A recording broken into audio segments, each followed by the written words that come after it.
Assalamu alaikum and good evening, everyone. Today's topic that we are going to debate on is with my colleague, Dr. Mustafa, is should we reserve Ocrevus or any other high efficacy drug for later lines?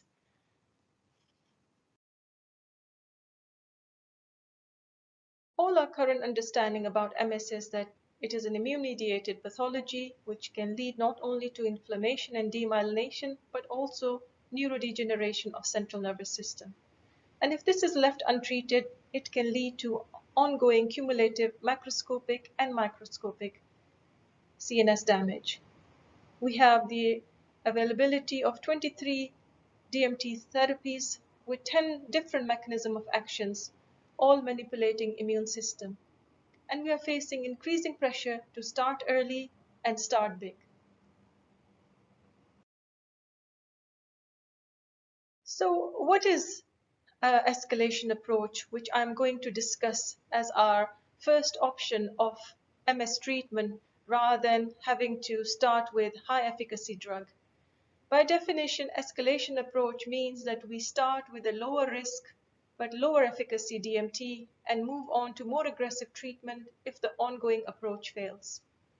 The rationale is based on concerns that due to complex safety profiles of higher efficacy DMTs, they should be reserved for patients with greater risk of accumulating disability.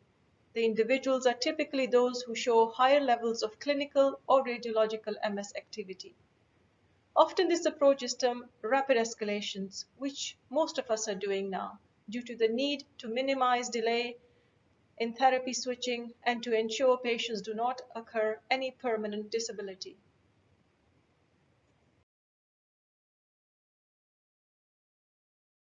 So why don't we start looking at our own Minactrin's 2019 guidelines for treatment of relapsing remitting MS. And some wise MS physicians have come together and actually have agreed upon that moderately or mild to moderately active disease should have the first line therapies.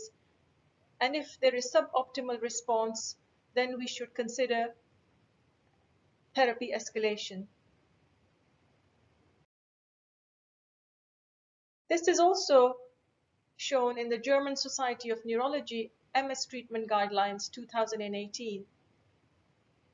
And for them also, they prefer that upon failure of initial DMT, patients with mild to moderate disease should be treated with higher efficacy drug. So let's look at these MS treatment strategies.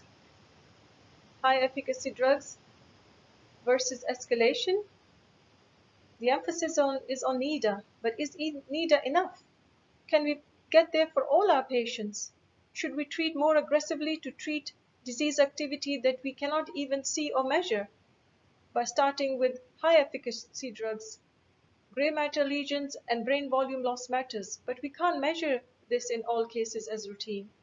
So do we treat all our MS patients aggressively as one size fits all?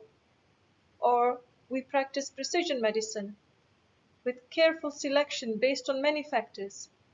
We know that there is a great variability in disease expression in MS.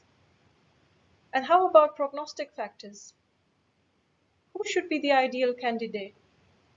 What about risk-benefit calculations? What about patient preferences, comorbidities, tolerability, traditional and cultural sensitivity?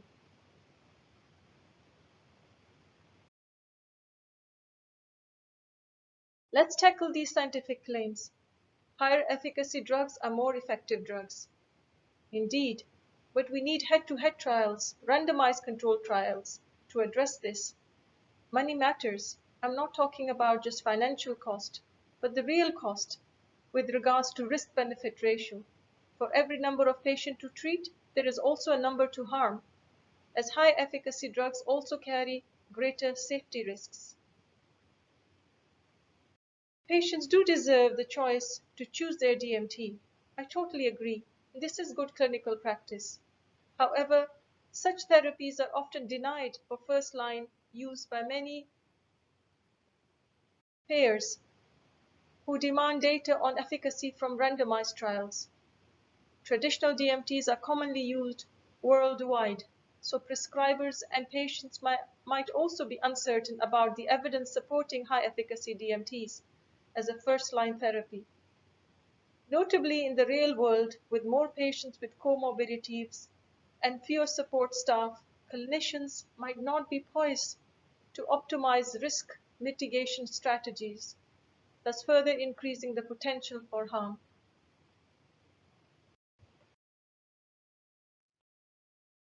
We cannot pursue precision medicine and then talk about biomarkers while arguing for uniform treatment strategy for all.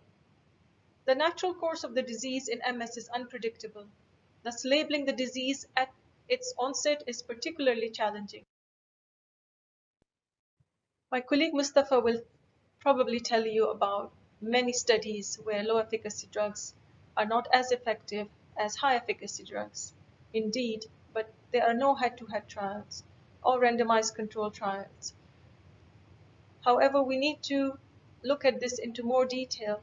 And currently, two studies, one Deliver MS and Treat MS, are looking exactly into this to understand where to use high efficacy drugs. Deliver MS is currently being performed in 24 centers across UK and US.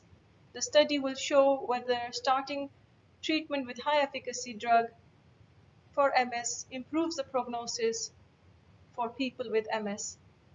Currently, it is not known that this is any better or worse than an escalating approach, where people are only given stronger treatment if they are necessary to control the disease.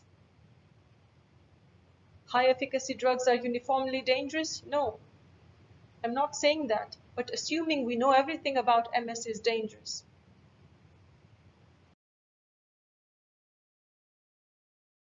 So, in my opinion, and I'm sure you will all agree with me as well, that Menactrin's guidelines for the treatment of MS approach should be predict and personalize, and it should be precision medicine for MS in 2021.